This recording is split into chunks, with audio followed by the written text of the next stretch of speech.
Okay, tell me, can you hear me now?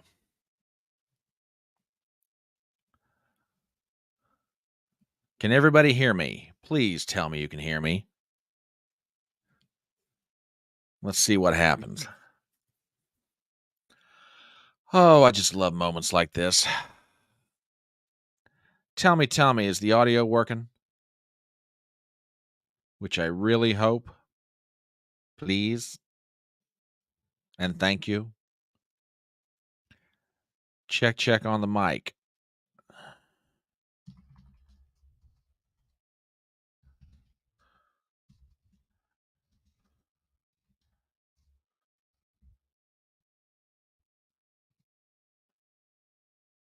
Hey, Robert, if you're out there, give me a shout and let me know if I'm coming through.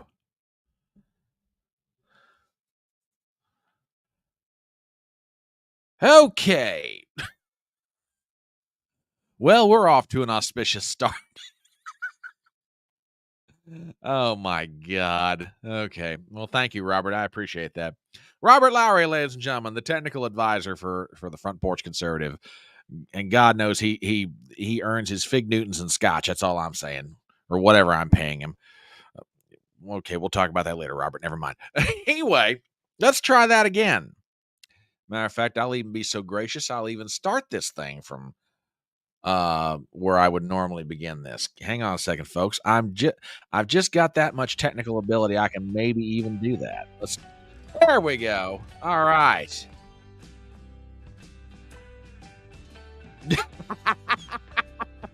Yes, he would. Yes, he would. Oh gosh. Terrible, I say. Terrible. Terrible. Okay. Let me start that over since apparently no one heard me. I want to thank everybody for stopping by tonight. I mean, I've already got some folks here in chat on the YouTube side, Robert and Ruben, and somebody else has popped in, I think. So glad to have you here. My name is Brian Trippett. I am the Front Porch Conservative. Welcome to the very first edition of News from the Porch. And we are on YouTube, we're on Rumble, we are on Twitter. If you are not a regular viewer of my channel, welcome. You have the opportunity to become a proud chatizan of Fedora Nation, which we can thank Robert for the term chatizan, and we can thank Fedora Nation from another fellow who unfortunately is not here tonight. Wish he were, though. Would be glad to have him. And even Larry has shown up. Hello, Larry. How you doing? I want to thank everybody who stopped by and will stop by the way. Always nice to have everyone join in. I need to beg your indulgence for a moment, and like I said, thank God that this is the first time we're doing this, so we'll see how this goes. I need to sort of beg your indulgence and explain what exactly I'm doing tonight and why I'm doing it. For those of you who follow or have been following my work, you usually know that there's a certain pattern to the way I do things. And it goes like this. Usually I'll put out about 3 to 4 videos during the week. They'll range anywhere from, I don't know, let's say 12 to 13 minutes, maybe upwards of 20. And then on the weekends, I'll do a live stream, which is known as Front Porch Brunch. And the reason that I do it that way is being a relatively new content creator, especially in the space of discussing politics on social media, I know that I'm going up against some pretty heavy hitters. Um, I'll drop just a few names. For example, Red Eagle Politics and Real American. There's a whole bunch of others. I mean, don't get me wrong. They're not the only ones, but they're the main ones that I at least consider myself being in the same realm as, so to speak. And the other consideration is I work a regular job through the week. So that leaves me a certain limited amount of time to do what I do. So usually I try to put out videos, and then I'll also go ahead and do a live stream on the weekend. And part of the reason that I do it on the weekend is I don't feel like I'm going to get into a lot of competition, so to speak. However, it's sort of reaching the point, or at least it's reached the point this weekend, that there are so many news stories that are worthy of discussion and um, commentary, not just for myself, but I think other people need to be allowed the opportunity to talk about them, that I couldn't really wait around to do them in a long form video because by the time I do, the news will have gone stale. And, it's like, well, now we're on to the next story. And news is one of those things, just it's going to constantly happen, no matter whether I want it to or not, no matter what kind of idealized schedule I have or not, it's going to happen. And I said, maybe that, I've been thinking to myself, well, maybe this is the natural evolution for this channel in that I start, doing more regular live streams through the week and just say, okay, look, we're going to work on making our product good and we're going to try and attract the largest audience that we can. And, damn the torpedoes, full speed ahead. And maybe this episode, kind of gets me over the hump or, gets me, to take the walk on the plank or whatever analogy you want to use to describe it. So that's sort of what we're here for tonight. I've got like I said, I've got partially selfish motives in doing this. Part of it is, like I said, there's so many good news stories out there that are worthy of discussion and commentary for all of us, that I think it's worth, sitting down and talking about it. So that's part of why we're here this evening. And like I said, the other part of it's purely selfish. I mean, uh, I am very happy and grateful in the 8 months I've been doing this for the folks who subscribe to my channel, both on YouTube and on Rumble, which, by the way, if you're not a subscriber, here's your chance to do so. Go ahead and subscribe to me on YouTube. Go ahead and subscribe to me on Rumble. Would love to have your subscription because we'll always do our best to bring news and information to you and tell you what I think about it. And you can always comment on it as well. And I have a lot of people who comment on my videos, my live streams, etc. So, I'm very grateful for everyone who has already subscribed, but you always want to grow your audience. And, maybe this is another avenue through which to do that. So we'll see where it goes. So that's sort of why we're here tonight for the first edition of News from the Porch. Like I said, this may wind up being a regular thing. I don't know. I may start doing this on a regular basis in January. Once I feel like I've got the bugs worked out, my comfort level's good, and we just roll with it. So, we'll see what happens. But there are some things going on in the news, and like I said, I think they're worth talking about. So let's just dive right into it. Um, some of this is internationally related, and some of it is domestic. And like I said, we're going to be here at how long at this point? I have no idea. It might be an hour, it might be an hour and a half. I don't know, but we'll see. So I want to kind of start and follow up with something that we talked about on Saturday, the live stream that I do on the weekends called Front Porch Brunch, and that is a discussion about what's going on in Ireland right now. And for those of you who didn't get a chance to see it, or maybe you haven't heard about what's happened, there was a stabbing. Good evening, Mr. Watson. Glad to have you here, sir. Heard about your forthcoming interview with Miss Carrie Lake. Kudos, my friend. That is going to be a fantastic conversation. Cannot wait to see it. But I don't know if you've heard about what happened in Ireland. There was a gentleman there who apparently immigrated some 20, 25 years ago and stabbed 5 individuals, 3 of which were children, at a local school in Dublin, Ireland. That was, I believe, Thanksgiving Day or Thanksgiving night, one of the two. And from there, what happened next is rioting broke out. And I didn't have time to pull up the I might still be able to find it. Hang on a second. Y'all talk amongst yourselves for a second. See if I can find you some images of what this might have looked like real quick. Give me 1 second here. I might get real lucky here. But anyway, riots broke out. I can at least show you a picture of it. So hang on 1 second here. Here we go. Hello, my love.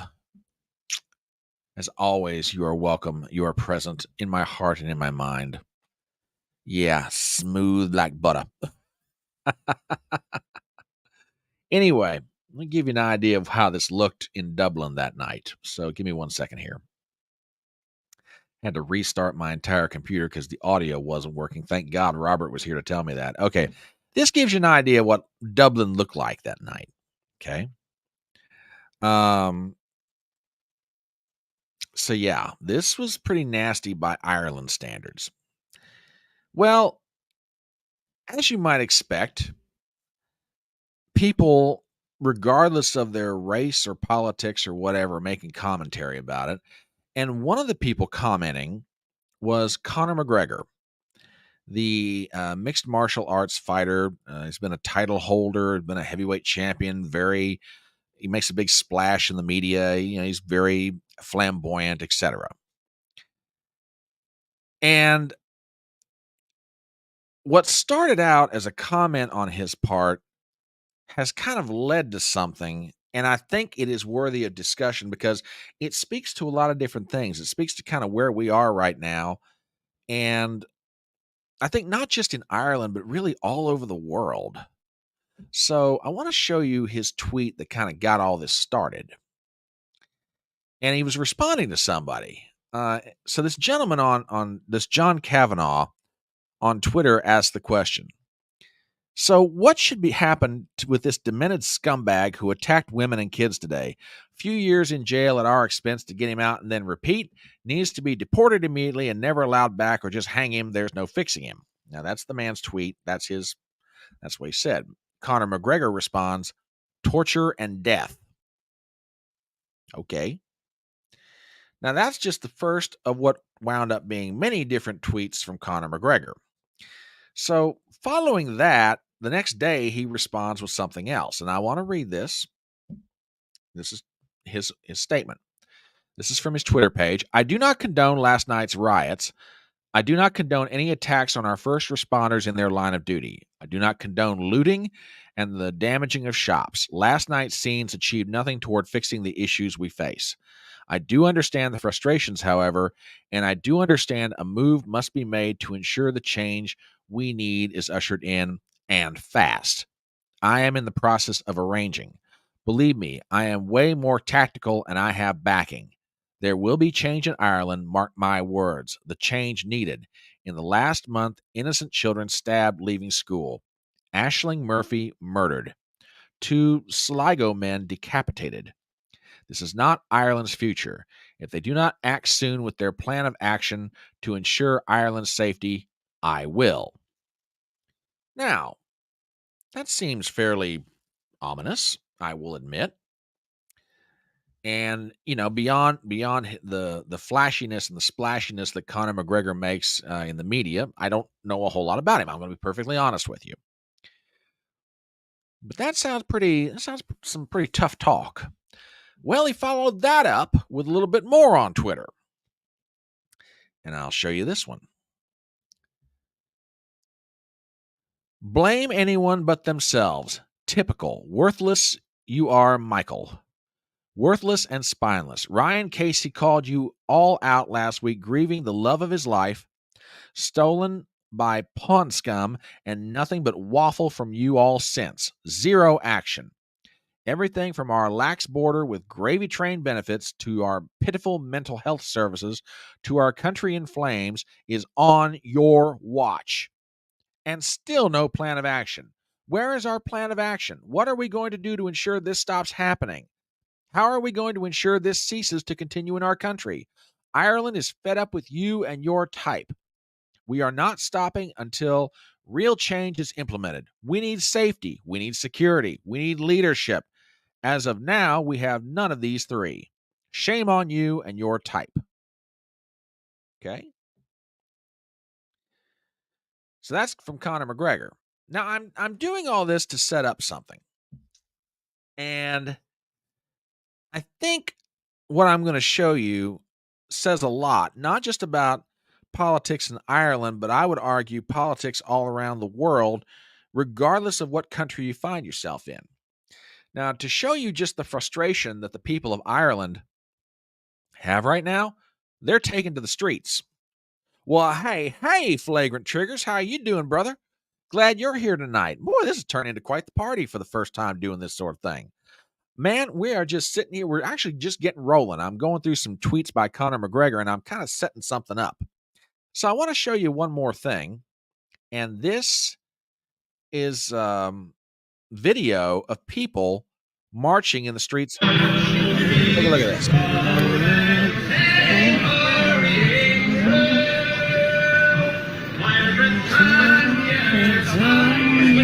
Okay, so that's the people of Ireland taking to the streets, and believe me, compared to what we all saw the other night, that's a whole lot better looking as far as a peaceful protest is concerned. Okay, so wait a minute, did that video show up? Oh, yeah, we're all starving for the truth, darling. Believe me. But anyway, the people of Ireland are going to the streets, in some cases peacefully, in some cases they're burning stuff down. Now, again, oh, it did not. Okay, thank you for letting me know. Let me set that up again. Hang on. Okay, watch this. Let me get this thing. Okay, here we go.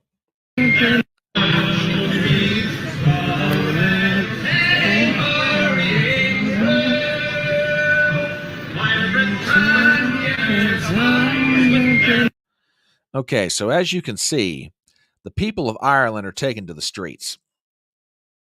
Now, I'm with Conor McGregor. I don't condone looting. I don't condone violence. I don't condone anything else. But even as a person who's not a citizen of the nation of Ireland, I understand the frustration. And apparently, this has been building for quite some time. I want to read you parts of an article by a gentleman named Theo McDonald. This ran in the New York Post today. And then I'm going to probably wind up coming back to it. Blame Ireland migrant surge, not right-wingers, for Dublin's riots. This is from a gentleman named Theo McDonald. It ran in the New York Post, like I said. In the 12 months leading up to April this year, 141,600 migrants landed in Ireland. The Irish population has increased by more than 2%. If the U.S. had similar immigration, it would mean 9 million extra people. This is the highest level since the prosperous Celtic Tiger era of the late 1990s. Ireland's non-nationals comprise a whopping 20% of the population. The tinderbox of immigration blew up Thursday with a mass riot in Dublin following the stabbing of a number of young children outside a school near the main street. The alleged perpetrator is a foreign-born but still a citizen. The riots have, so far, led to more than 30 arrests and a number of stores destroyed. Sound familiar, folks? Once a source of massive immigration to the United States, the Emerald Isle is now the destination of choice for Ukrainian refugees and other nationalities seeking a better life and better welfare entitlements. Following the Russian invasion of Ukraine, Ireland had a surge of 100,000 Ukrainian refugees. Ukrainian refugees receive more than $200 a week from the Irish state, the most generous supplement provided by any European country. Last year, more than 13,000 from non-Ukrainian original origin entered Ireland, a 400% spike over 2021. A large portion of new applicants hail from the nation of Georgia, a country deemed, quote, safe by Georgia's ambassador in Dublin. This has turned an already explosive housing shortage into a catastrophe. All these factors culminated in the horrific riots this week as hundreds of inner-city residents torched the streets in what Prime Minister Leo Varadkar described as huge destruction by a riotous mob. Buses, rail carriages, and police cars were burned alongside an orgy of destruction and looting. Dublin's Fair City, where the girls are so pretty, as the famous Irish band The Dubliners proclaimed, was turned on its head as a Foot Locker, and several other stores were burned and raided. Rioters even hijacked a bus for reckless joyriding. Police chiefs have been quick to blame, quote, far-right anti-immigrant elements. Yet public frustration with homelessness, joblessness, immigration, lack of law and order, and antisocial behavior have been breeding a revolt by the urban underclass. Ireland has seen a surge in anti immigration protest in recent years as the large influx of migrants has sparked clashes with an already deprived communities and rural enclaves. That includes incidents of arson, such as the deliberate torching of centers used to house migrants. Ireland's authorities are now in panic about immigration, issuing last minute promises about revoking generous welfare handouts for Ukrainians. Their bigger problem, an election looms next year amid a dire shortage of houses for the young. Ooh, does all this sound familiar? Sound like any country we know? Now, I said I'm setting this up to go somewhere with this, but you can see what's going on here. Whether it's Ireland or our beloved United States, these issues that apparently people are dealing with have certain commonalities. And don't get me wrong, I am not in any way, shape, or form trying to blame people who immigrate from one country to another. Okay. I can understand wanting to make a better life. Okay. I respect that. I mean, talking about the United States, I don't necessarily blame people coming up from Central and South America. Like I said, they're simply wanting to make a better life for themselves. And in their estimation, coming to the United States, helps them do that for themselves and their families. But when a nation can't absorb that many people that fast, when it starts becoming to the point that violence becomes a regularity as opposed to an irregularity, when you start to have a shortage of housing, and when your citizens don't feel safe, that's a problem. Now, I said I was setting this up, and I am. I want to show you guys what the response was to Conor McGregor because this speaks a lot, I think, to the mentality of the political class, regardless of whether you're talking about Ireland or regardless of whether you're talking about the United States. Catch this. Conor McGregor blasts Irish PM for response to Hamas release of child hostage. Officials investigate him for hate speech. Yeah, let me say that again. Irish officials investigate Conor McGregor for hate speech.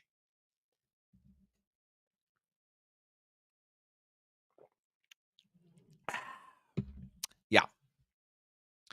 A private citizen speaks out against the actions of his government or the inactions, apparently in the opinion of Conor McGregor. And as opposed to saying, we're listening to what you're saying, what are they doing? They're investigating for hate speech. Um, First of all, how do the Irish define hate speech? And second of all, what did he say that was hateful? He saw something, he commented on it. Please, somebody explain to me where the hate is in doing that. I don't get it. You know, but let's read from this article from Breitbart. UFC legend Conor McGregor torched the Prime Minister of Ireland for downplaying the release of an Irish child kidnapped by Hamas terrorists on Saturday. McGregor called Prime Minister Leo Varadkar a disgrace for claiming that a 9-year-old Emily Hand was first lost and then found after Hamas released the child. But the UFC superstar blasted the PM for his framing of the incident after Varadkar said that the girl was, quote, an innocent child who was lost, has now been found and returned. Going a little bit further into the article, McGregor was disgusted by the PM's comment, quote, she was abducted by an evil terrorist organization. What is it with you and your government and your paid for media affiliates constantly downplaying, attempting to repress horrific acts that happen to children? You are a disgrace. McGregor has been increasingly speaking out about issues in Ireland and was recently seen blasting officials in Dublin for attacking Irish citizens on the heels of a riot to protest recent crimes committed by migrants. Those posts have put him under the scrutiny of government authorities who are now investigating him for, quote, online hate speech on social media, according to the Sunday Times of London.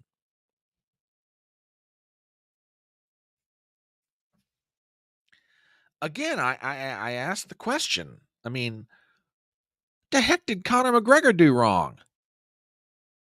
Did he go out and start these riots? No. Did he do any of the looting? No.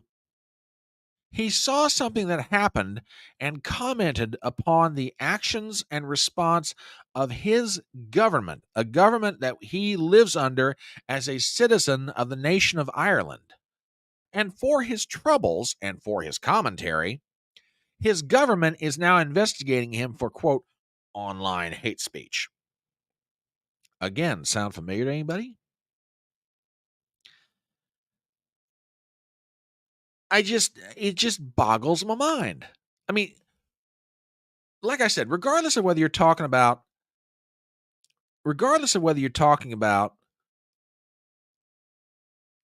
Ireland, the United States, Great Britain, wherever, people around the world are speaking out and they are frustrated with the actions of their government in regard overall to the question of immigration. And instead of the government being responsive to the people that they supposedly govern, they're investigating them for hate speech. They're repressing what they're saying.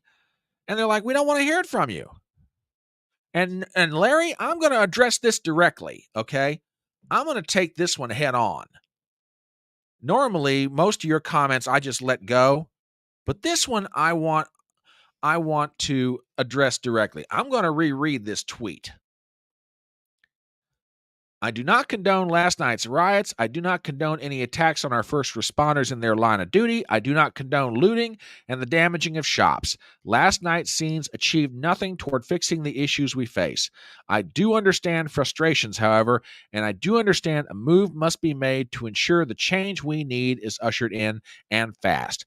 I am in the process of arranging. Believe me, I am way more tactical and I have backing. There will be change in Ireland.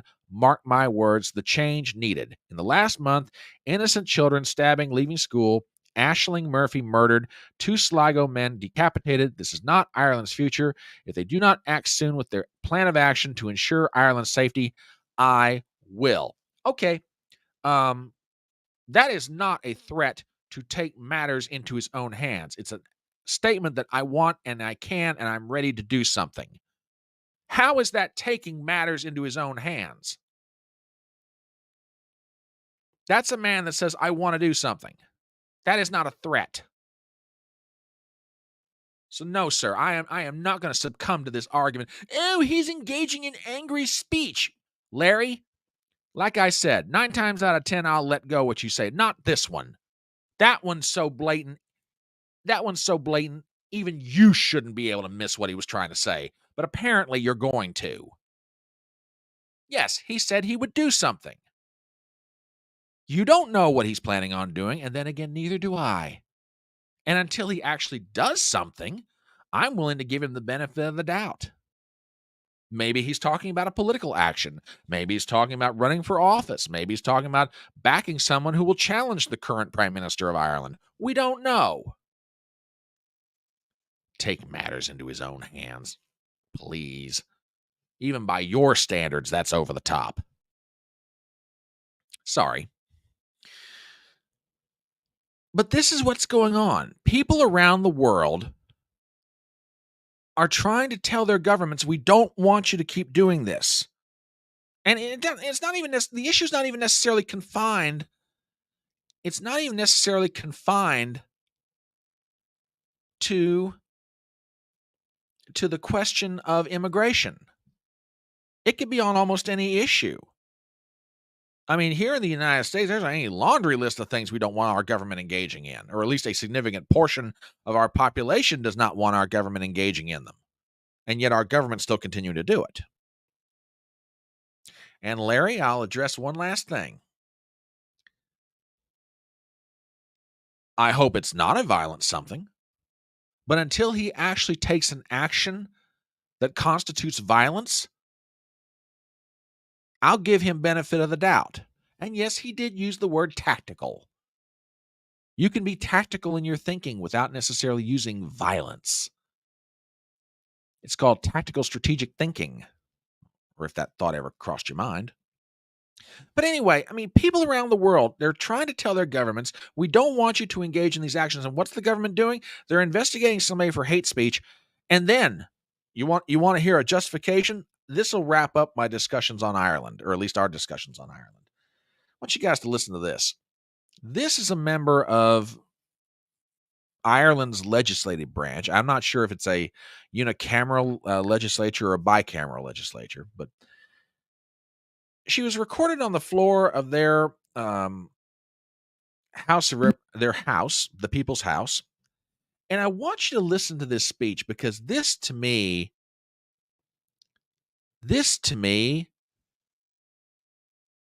is really astounding and it says a lot. So let me pull this up and we're probably going to play this a couple or three times because I want you guys to hear this.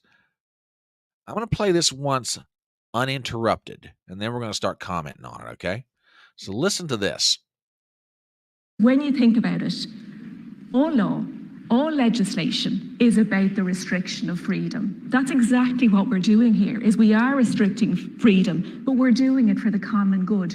You will see throughout our constitution, yes, you have rights, but they are restricted for the common good. Everything needs to be balanced. And if your views on other people's identities go to make their lives unsafe, insecure, and cause them such deep discomfort that they cannot live in peace, then I believe that it is our job as legislators to restrict those freedoms for the common good. Well, that was interesting. The first time I heard that, I just literally I sat there and just shook my head. So like I said, I wanted to play it the first time through, let you guys hear it. Okay. And I this next time we're going to go through this, I'm going to stop this at various points because I got things on my mind about this. So let me pull this back up and we'll get this started again. Okay. So hang on one second here. And here we go. When you think about it, all law, all legislation is about the restriction of freedom. No, madam, I do not agree with you on that assessment. All law is not about the restriction of freedom. All law should be about the enshrinement of freedom and guarantees of liberty for citizens of a nation. Laws are not about restrictions on my freedom. Laws should be for the are about and should be for the preservation of my natural rights. But we continue. That's exactly what we're doing here, is we are restricting freedom, but we're doing it for the common good. Who is we, and what do you define as the common good? You know, I don't follow Irish politics that thoroughly or that often, but to me, I'm not so sure I've heard what the Irish define as the common good. What exactly is that? And who gets to decide what the common good is? Just my first random thought, but let's continue. You will see throughout our constitution, yes, you have rights, but they are restricted for the common good. Again, what are these rights? Who's restricting them? And again, what do you define as the common good? What is that? Everything needs to be balanced. And if your views on other people's identities go to make their lives unsafe, insecure, and cause them such deep discomfort that they cannot live in peace, then I believe that it is our job as legislators to restrict those freedoms for the common good. All right, I'm backing that up for a second. Hang on. Cannot live in peace. All right, hang on. I think that's it. And cause them such deep discomfort that they cannot live in peace, then I believe that it is our job as legislators to restrict those freedoms for the common. One more time. Sorry, folks. This is just This I know I'm being like extraordinarily anal retentive about this, but I got to hear this again. And if your views on other people's identities go to make their lives unsafe, There are laws about that. If I make someone's life unsafe, there are laws against harassment. There are laws about stalking. There are laws about any number of things. But what the heck does that have to do with speech? insecure, and cause them such deep discomfort that they cannot live in peace. But what if my speech, although causing them discomfort, turns out to be truthful? Are you saying that the government has the right to restrict my speech, even if it's true, on the grounds that it causes someone discomfort? That's the common good? I mean, is that what she's saying? I think it's a fair question. Then I believe that it is our job as legislators to restrict those freedoms for the common good. Okay. And I thank you guys for indulging me on that one. I just So the government can restrict, at least in her opinion, for the people, for the Republic of Ireland. So the Republic of Ireland can restrict someone's right to free speech if the speech that they engage in causes someone else discomfort, in spite of the fact that it turns out to be true.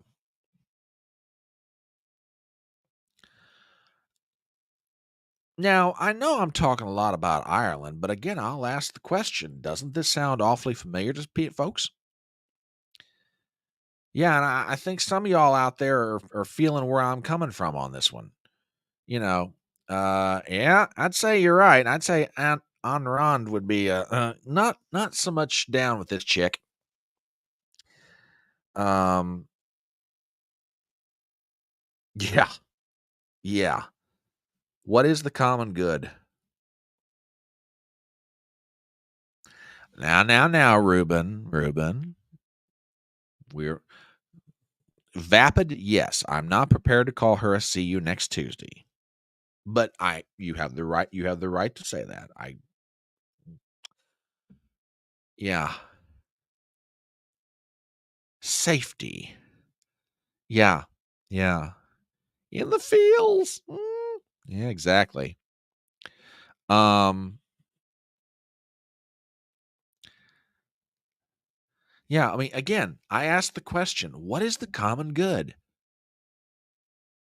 And why is it this common good seems good for everybody all around the world? And again, I'm not trying to engage in, a discussion of globalism versus nationalism, but I'm just trying to, I guess, make the larger point.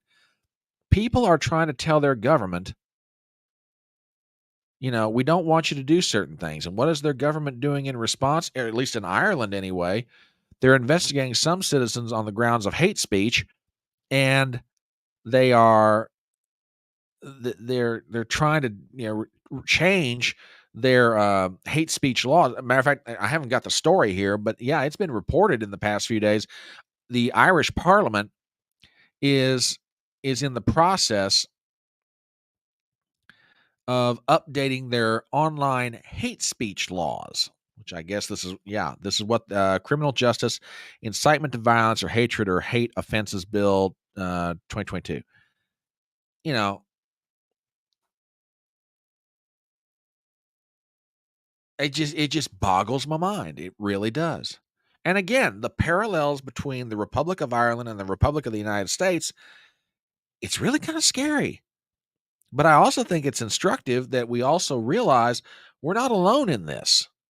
I mean, I know we Americans think, it's kind of like that old line about Frank Sinatra. It's Frank's world and we're all just walking around in it. Well, sometimes we Americans get tunnel vision and we think, well, it's our world and we're all just walking around in, America's globe, which is not true, of course, for a lot of reasons. Um and we get tunnel vision about the things we're dealing with as a nation. But the things we're dealing with as a nation are not necessarily common to us. I mean, another thing we talked about on Saturday are the elections in the Netherlands, Argentina. We didn't get into Slovakia, but around the world, when given the opportunity, people are voting for change. Now, we can sit and argue whether that change is good or bad. We can sit and argue, what kind of change it should look like for those countries, etc. But they're voting out individuals that are, in their opinion, repressive of their freedoms. New Zealand voted in a more conservative government than the one they've currently got right now. Now, there's a story that'll blow your mind, because outside of Australia and New Zealand was just they were downright tyrannical with some of the stuff they were doing to their citizens during the COVID lockdowns. Yeah, and up in Connecticut, but just before you got in here, there's a great article, and I'll drop the link to it in chat, from the New York Post. Man, I recommend everybody go take a read of this, because if you want a feel for what's going on, or what has been going on in Ireland, check that thing out, because that thing's pretty chock full of information. But yeah, I mean, this stuff in Ireland, I kept reading it over the weekend, kept reading it today, and I'm like, wow. Just wow. You know, just amazing to me. Just amazing. For the common good, the government has the right to restrict my freedoms. No, no, the government does not.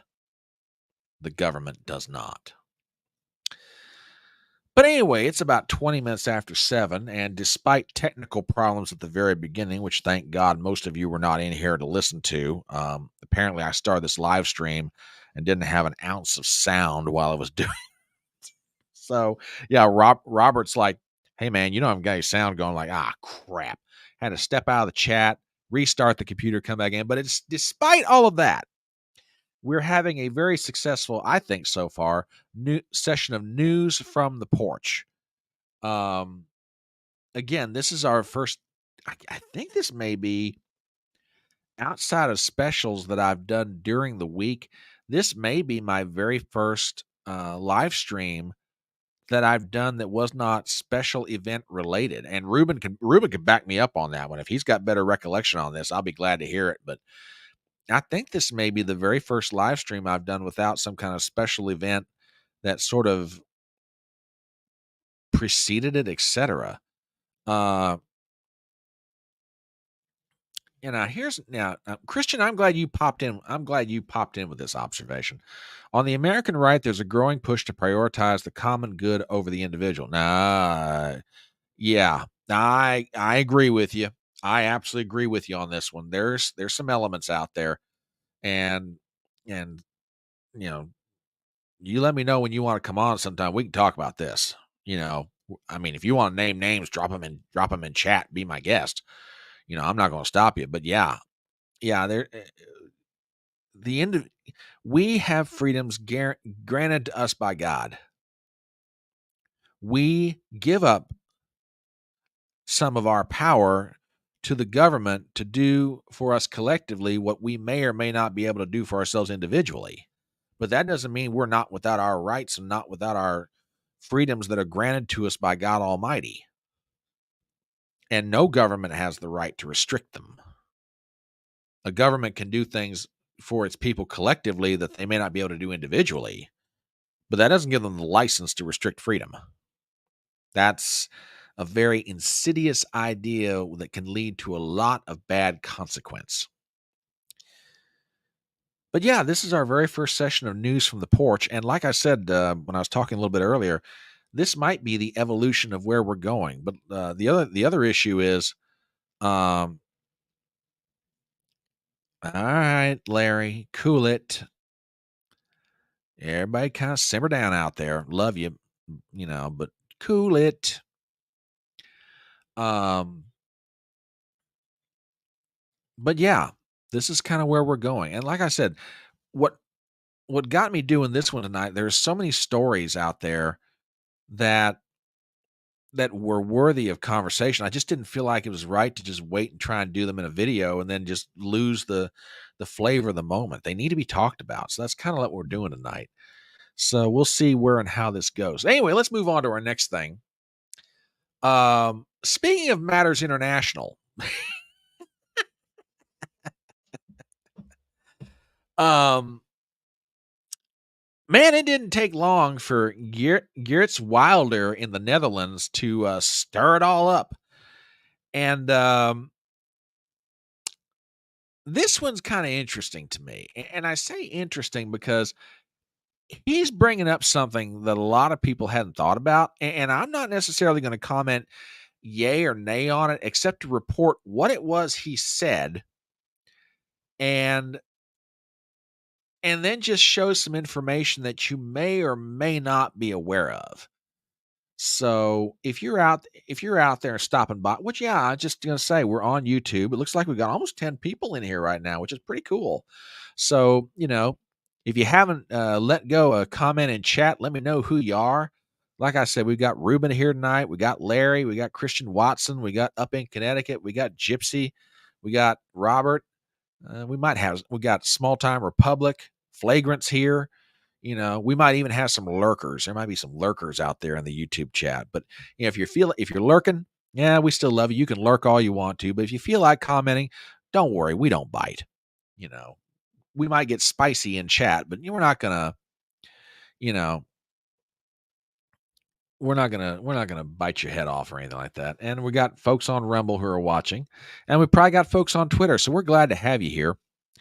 So, like I said, Geertz Wilder of the Netherlands have stirred it up, and I want to show you an article from the European version of Politico because he um, absolutely stirred something up, and I want to show you some information that kind of goes along with it. Headline: Arab states condemn Geert Wilders for push to relocate Palestinians to Jordan. Guy hasn't even been elected a week, and look what's going on. Jordan, the Palestinian Authority, and the Arab League criticized Dutch far-right politician who won this week's election in the Netherlands. Article by Giovanna Fajem Nation and the United Arab Emirates, Bahrain, Yemen, and the Arab League did the same, Arab News reported. Quote, irresponsible statements by Dutch parliamentarian Geert Wilders are considered interference in the internal affairs of the Hashemite Kingdom of Jordan and are rejected and condemned, the UAE embassy in the Netherlands wrote on Twitter. A populist and anti-Islam far-right politician, description is a little unfair, at least I think so anyway. Wilders, the leader of the Freedom Party, is known for his firm support of Israel. Over the last few years, he has advocated for the right of Israel to set up settlements in the West Bank and has often reiterated the idea that Jordan is Palestine, suggesting that the conflict between Palestinians and Israel could be resolved through the dislocation of Palestinian people to Jordan. A little bit further. Okay, that's the whole article. So that's what he said. Now, I'm not commenting on whether he's right or whether he's wrong, but I show you this article to set up something of a history lesson. And I don't know how much folks out there who are watching this right now are aware of the information that I'm about to present. And to be honest, some of it I wasn't aware of. But it does give you pause to consider. So let me show you an article that sort of follows up along that line from Breitbart. And again, much the same sort of thing, except for the history lesson contained therein. Here's the headline: Dutch right-wing election winner Geert Wilders causes uproar after declaring Jordan is Palestine. Now, where he actually said this was on Twitter. In a Saturday night post on Twitter, now known as X, the right-wing firebrand who won this past week's election in the Netherlands made the remarks, sharing a Politico article describing Arab states condemning his, quote, push to relocate Palestinians to Jordan. Now, here's the tweet. Jordan is Palestine. Arab states condemn Wilder for push to relocate. And again, it references that Politico article that we just read. Now, let me get further in here and There is a bit of a history. Palestine, established after World War I, originally included the territory of both modern-day Israel and Jordan. The mandate incorporated what's called the Balfour Declaration of 1917, which expressed Britain's support for a national home for the Jewish people in Palestine. Okay. Um, we got buffering. Ooh, okay, hang on. I might be able to do something about that. Let me see if I can. Okay, let's see if that makes it better. For the Jewish people in Palestine. In 1922, the British divided the mandate into two administrative areas. West of the Jordan River, which became the Jewish national home, later Israel, and east of the Jordan River, which eventually became the Hashemite Kingdom of Jordan. Those on the east bank, just as the Jews and the Arabs on the west bank, were considered Palestinians, subject to British control and carriers of Palestinian passports. In 1946, Britain established the Kingdom of Transjordan, with Abdullah as king, effectively turning a significant part of the Palestine Mandate into an Arab nation and leaving a much smaller portion, which included the West Bank and Gaza, for Jewish statehood. The move marked a significant shift from the original mandate's intent to create a Jewish homeland in Palestine. Okay. So give me 1 second and we'll read a little bit further here. And I'm trying to see if I can eliminate certain problems. There we go. That might help. In 1948, Jordan, then Transjordan, participated in the 1948 Arab-Israeli War. Following the war, King Abdullah of Jordan annexed the West Bank and East Jerusalem, renaming the country the Kingdom of Jordan, not Palestine. More than a decade later, in 1964, the Arab League held a summit in Jordan, and the Hashemite Kingdom of Jordan produced a stamp including Jordan and Israel, both parts of territory it regarded as part of the Kingdom of Jordan. After Israel reunified Jerusalem and captured the West Bank in the 1967 Six-Day War, King Hussein of Jordan insisted that, quote, Jordan is Palestine and Palestine is Jordan. Okay. Demographically, Jordan has a significant Palestinian population, with a majority of Jordanians ethnically Palestinian. Many Palestinians either fled or were expelled from their homes during the 1948 Arab-Israeli War and the Six-Day War in 1967, and they, along with their descendants, have since lived in Jordan. And in addition, most are fully naturalized, making Jordan the only Arab country to fully integrate the Palestinian refugees of 1948. Proponents have argued that since Jordan is predominantly Palestinian, there is no need for an additional Palestinian state in the West Bank and Gaza, and that integrating Palestinians into Jordan could lead to a more stable regional situation, as Jordan has successfully integrated Palestinian refugees. The late Yitzhak Shamir, who served twice as Israel's prime minister, blamed the lack of recognition of Jordan as a Palestinian state to a, quote, accident of history, as he warned that an additional Palestinian state in the West Bank would serve as a recipe for chaos. Now, I read all that and I bring it up because I simply have a question. And it kind of gets down to this. And I'm not commenting about Geert Wilder's remarks on Twitter. But I do have a question, and I've always kind of wondered this, and I've never really gotten a good full answer. I know what some of it is, but I'm kind of trying to understand, I guess, the why. Why is it that the Kingdom of Jordan either has not or will not do more to help the Palestinian people? Now, don't get me wrong. Don't get me wrong. I know that they will offer humanitarian assistance. King Jordan, the late King Hussein of Jordan, has tried to participate during his lifetime when he was alive, participate in the peace process between Israel and the PLO for decades. But when you start reading these historic facts, you kind of got to ask yourself the question, how come the Kingdom of Jordan is not the Palestinian home, so to speak? Okay. And again, I'm not trying to stir it up. I'm just asking the logical question. I mean, you go back and read these particular items of history and you start asking yourself, hang on a minute. If if the east side of the Jordan River, which we now commonly call the Kingdom of Jordan, is is uh is been the home of the Palestinian people for decades, why isn't Jordan doing more to help the Palestinian people? Why not just say, "Hey, look, guys, leave Gaza, come home. We've got all this land on the west side of the Jordan River. Why don't you guys come over here? We can just we can take the tensions out of this altogether."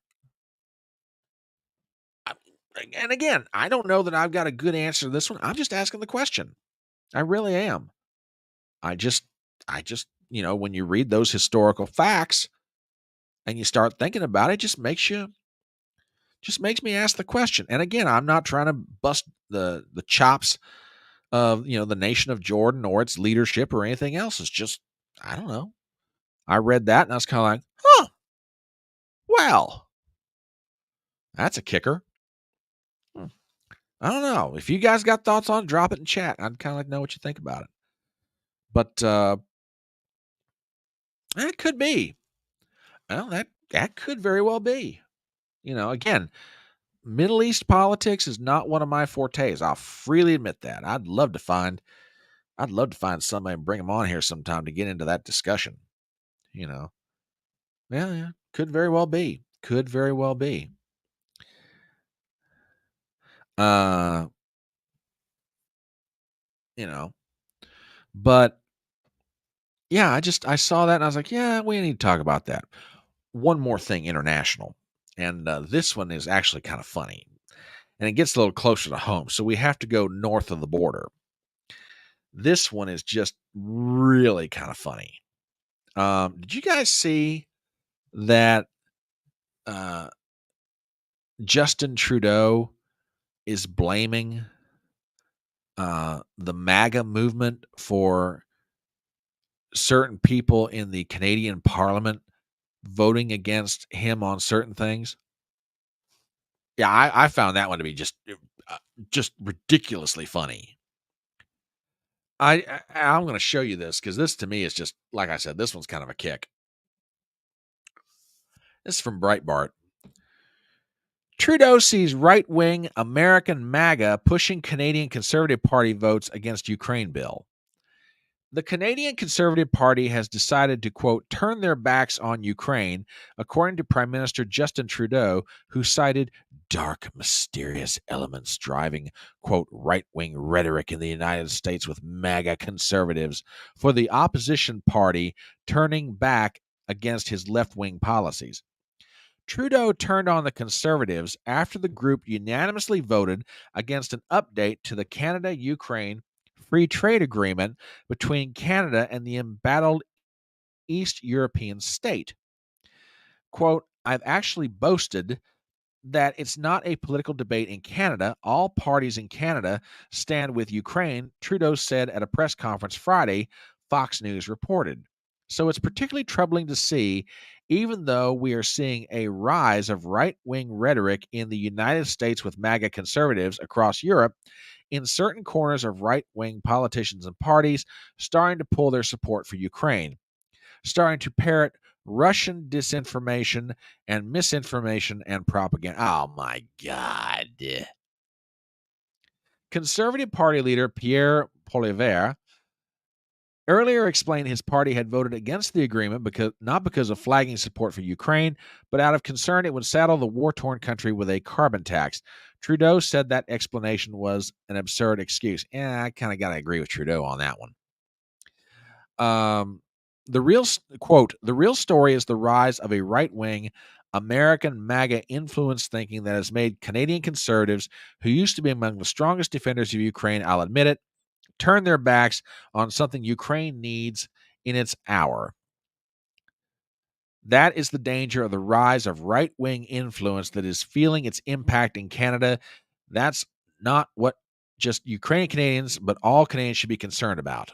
Oh, I love how you can decide what everybody ought to be concerned about.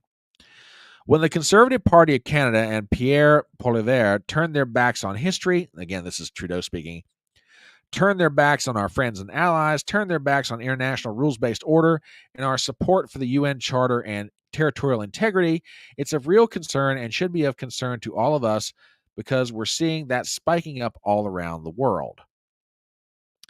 Poilievre maintained his party was not voting against the agreement because conservatives understood how disastrous carbon taxes can be.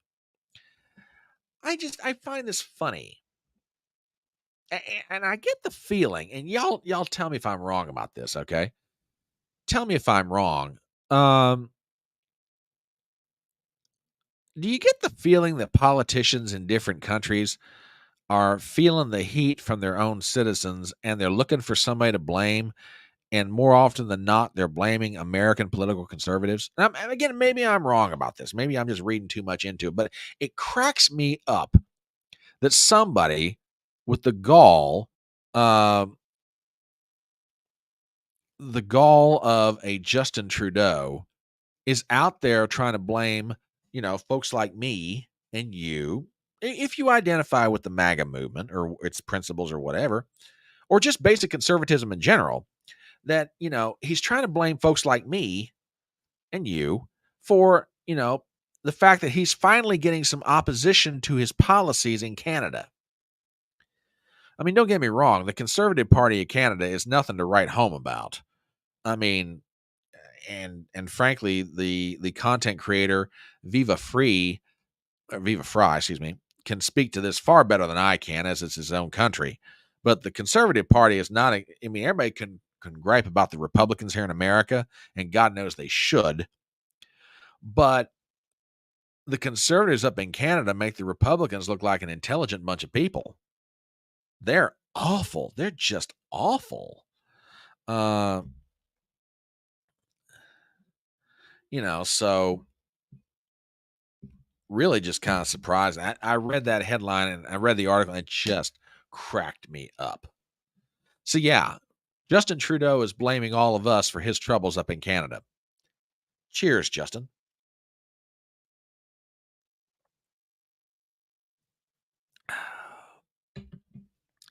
So anyway, that's some other things going on. Now let's turn domestic for a little bit. And pause for a second, let everybody kind of stretch their legs and what have you. It's about, what is it, 7:40 in the evening. My name is Brian Tripp, and I'm the Front Porch Conservative. This is news from the porch. Uh, oh God.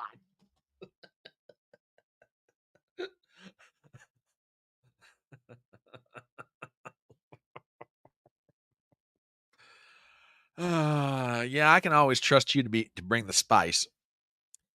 Wow. Oh goodness.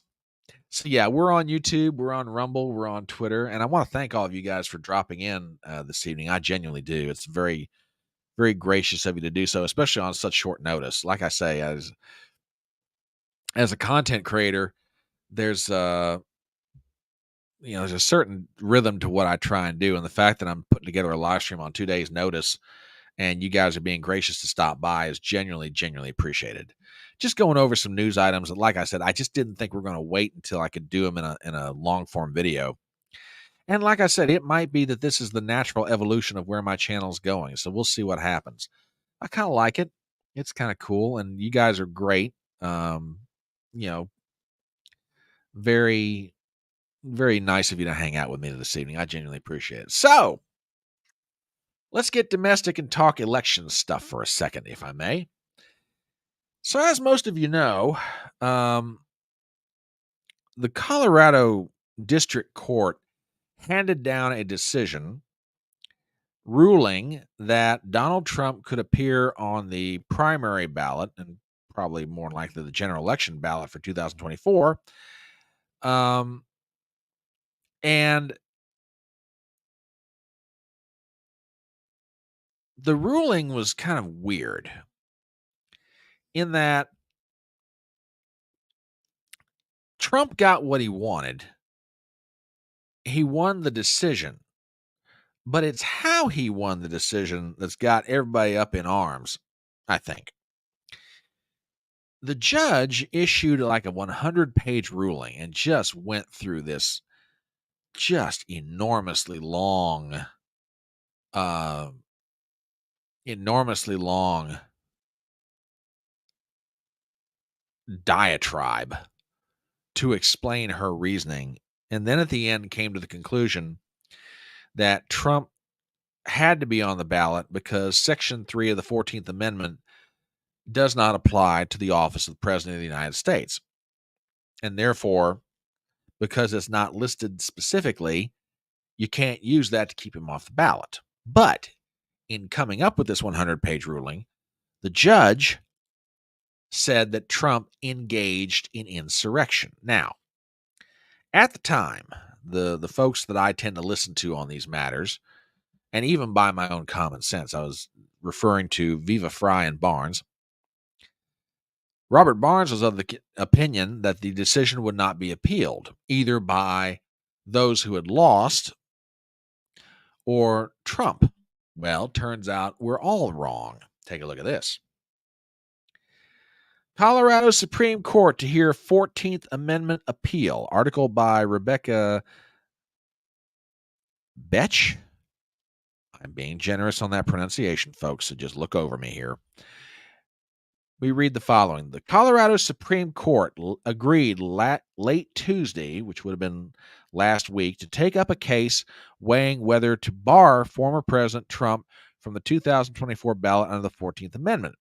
A lower court last week found that the former president engaged in insurrection by inciting a January 6th Capitol riot, but determined the constitutional prohibition on holding office after engaging in, quote, insurrection or rebellion did not apply to the presidency. Trump and the group of citizens seeking to remove him from the ballot have both appealed the decision. Trump, in his appeal to the Colorado Supreme Court, said he agreed with the latter part of the ruling, keeping him on the state's ballot, but is appealing on other issues. Quote, but the district court nonetheless made legal and factual findings wholly unsupported in the law, and these errors demand review, especially if the petitioners in this matter also seek review of the sole dispositive issue upon which President Trump prevailed, Trump's attorneys wrote. Left-leaning group Citizens for Responsibility and Ethics in Washington, CREW, which filed the lawsuit on behalf of 4 Republicans and 2 independent Colorado voters, asked the state's top court to rule that the amendment does indeed apply to the presidency. The 14th Amendment prohibits someone from holding any office under the United States if they engage in insurrection after taking an oath to support the Constitution. So, bit of a surprise. And now that I think about it, I can understand why both sides appealed this, although I think in the end, Trump's going to be upheld. And again, my batting average on trying to prognosticate about legal decisions is kind of, but let me explain my reasoning. I don't think the court's going to have a reason to overturn the judge's decision.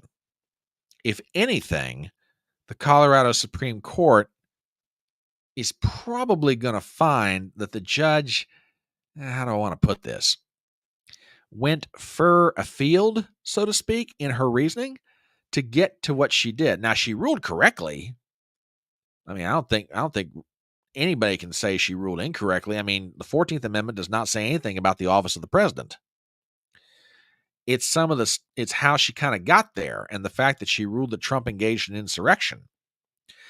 I've got a feeling, and again, I could be wrong about this, but I've got a feeling the reason that the Trump campaign is wanting this reviewed by the Colorado State Supreme Court is they want this nailed down ironclad that he did not engage in insurrection And for multiple reasons, you can't keep him off the ballot. So, again, I could be wrong. Uh, yeah, well, yeah. The judge is a lot. The district judge in Colorado is a lot of different things. But lest you think that all the action stopped at Colorado, I tell you what, I heard something today, and up in Connecticut was gracious enough to get me the article that kind of goes along with it. Did you know that there was a similar case going on in Rhode Island? This kind of blows my mind. Take a look at this. And there's been a ruling handed down, by the way. Um, take a look at this. This is from the Providence Journal in Rhode Island. Suit by Republican challenger to keep Trump off the ballot in Rhode Island is dismissed. What comes next? Article is written by Kate Mulvaney. A federal judge on Monday threw out a lawsuit challenging former President Donald J. Trump's right to be on the presidential ballot in Rhode Island. U.S. District Court Chief Judge John J. McConnell Jr. dismissed the lawsuit brought by write-in Republican presidential candidate John Anthony Castro of Texas, based on a First Circuit Court of Appeals ruling from November 21st, concluding that Castro lacked standing in a nearly identical case in New Hampshire. The court found that Castro failed to show that he was a direct and current competitor at the time that he filed his complaint, and as a result, he could not establish that he would suffer an injury, in fact, if Trump remained on the ballot. In the ruling, the appeals court upheld a lower court determination that Castro makes no attempt to demonstrate that he is actually competing with Trump for votes or contributions. Castro has argued in courts nationwide that Trump is not eligible for next year's GOP primary ballot because the 14th Amendment disqualifies anyone who engaged in or provided aid and comfort to an insurrection. So yeah, there's a case of this going on out in Rhode Island, and Rhode Island said, "Nah, we're throwing it out." But they did it because he didn't had standing, and God, we could get into an argument about that all day long. But I bring this up, the Colorado case and this case in Rhode Island, to kind of ask a question: why? Now, here's what I'm getting at, and this is more of a political comment than anything else. You hear Democrats all the time talking about Donald Trump, and 90% of what they say about him is you can just let go in one ear and out the other. And you can argue this and that. But from a political standpoint, there's one question that I've got to ask. And I think it kind of answers itself. And I'll put this to you guys. If Trump is so horrible, if Trump is such an ogre, if Trump is such a unqualified person to be president, if Trump is such a horrible candidate, if Trump is a detriment to the Republican Party, if Trump is everything that is wrong with American politics, then why, oh, why are Democrats trying to do two things at the same time as it relates to Trump? A, why are all these lawsuits being filed around the country to try to keep him off the ballot vis-a-vis the 14th Amendment? And number two, why are all these actions being brought in district courts by Jack Smith, Fannie Willis, Letitia James, etc.? Why are they trying to tie him up in courtrooms, and why are they trying to keep him off the ballot? And here's where I'm going with this, and y'all feel free to jump in on this, okay? It seems to me that if the Democrats think that Donald Trump is the worst candidate possible, then they would be more than happy to get out of his way, let him get the nomination from the Republican Party, let him get on the ballot for the November election next year, and then just stomp a political mud hole in him on election day. I mean, am I wrong in my thinking about this? I mean, seriously. I mean, if Donald Trump is just that bad, stinks to high heaven, is just that awful, then why aren't the Democrats getting out of the way and kind of like a bullfighter? You wave the red cape off and go, "Olay, please pass right on by." They should be doing everything they can to help him win the Republican nomination and then go on to electorally just kick the crap out of him next November. But they're not doing that. Rather, they're fighting to keep him off the ballot, and they're trying to tie him up in court, which ties up his time and his monetary resources that he could otherwise be using for the campaign. Why are they doing this? Well, to me, there's only one other natural conclusion, and that is they are absolutely scared to death of him. And Small Time Republic brings up a good point. Trump is an idiot, or they say Trump is an evil genius. They say both things depending on the day. But the problem with that is both cannot be equally true. And in doing stuff like what Small Time Republic is describing here, he's making my point. The Democrats can't sit there and say he's an idiot and an evil genius at the same time. One of them's got to be true. You can't say both. Which brings up the following article. And I got to thank Rich Barris, the People's Pundit, for pointing this one out to me. This is from the National Pulse, written by Gavin Wax and Troy Olson. Trump gains in New York. Could he win the state in 2024? Polling in traditionally non-competitive states can tell us a lot about the overall shape of a presidential race as well as voter sentiment.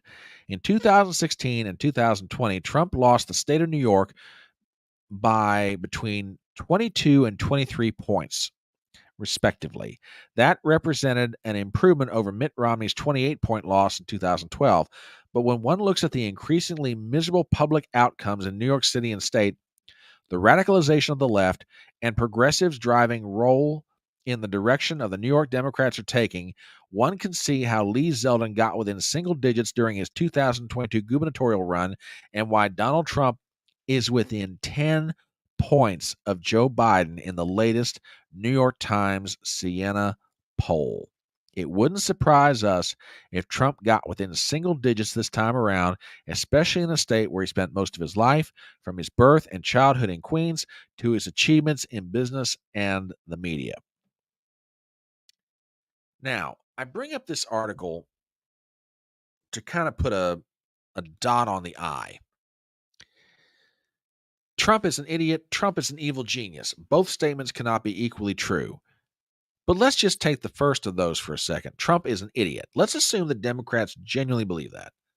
Then why are they trying to keep him off the ballot, and why are they trying to nail his foot to the floor in various courtrooms around the country?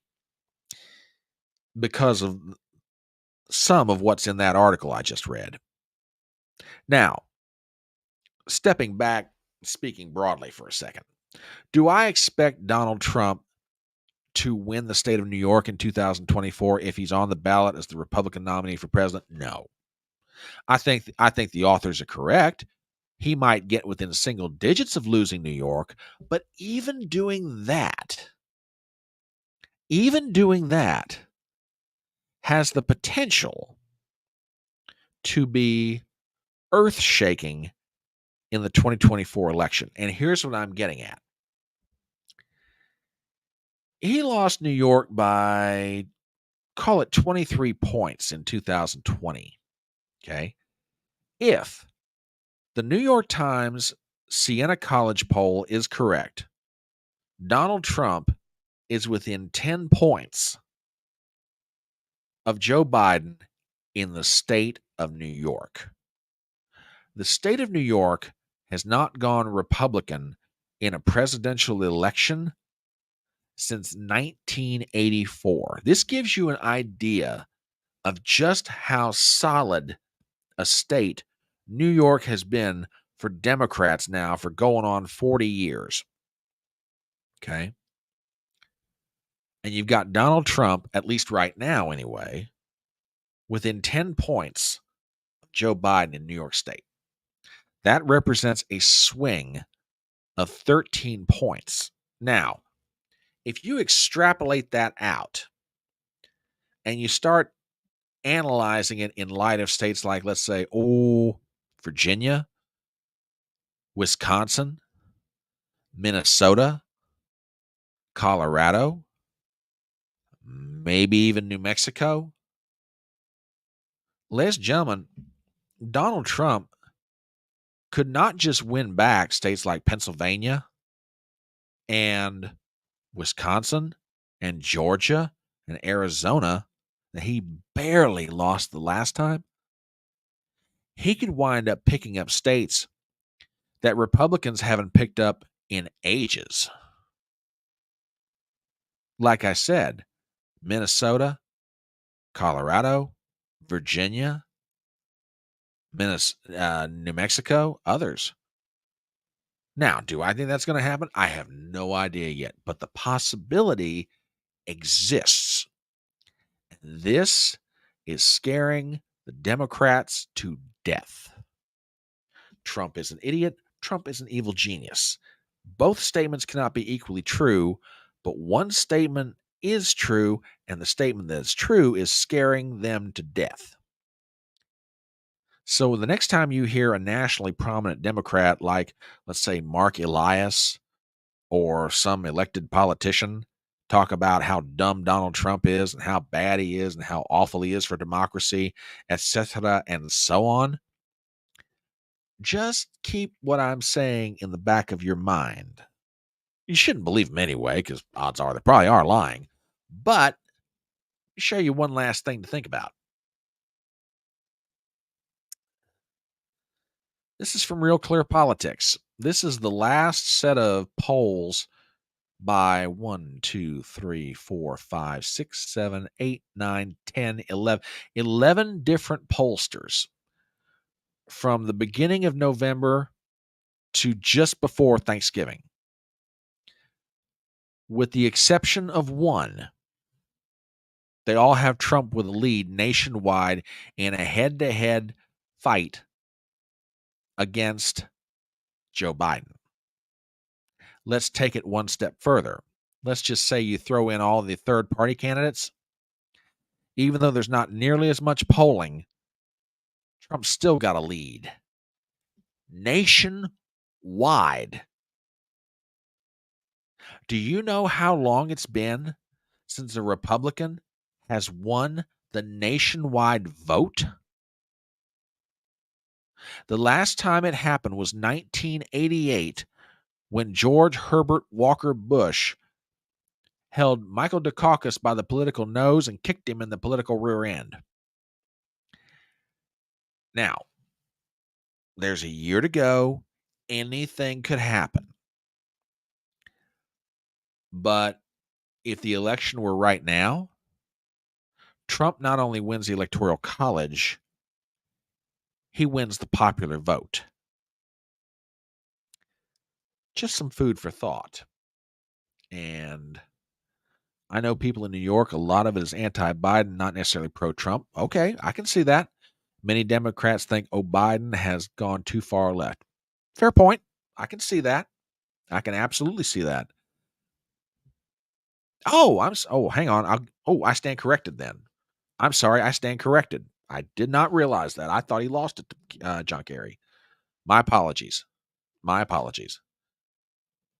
To go back to up in Connecticut's comment, and they know he's senile and can't actually be running the country. If someone other than Biden runs the gap, it might be larger. That is very true, which goes to another issue. Can they really afford to take Biden off the Democrats I'm talking about? Can they really afford to take Biden off the ballot if somebody else loses to Trump even more?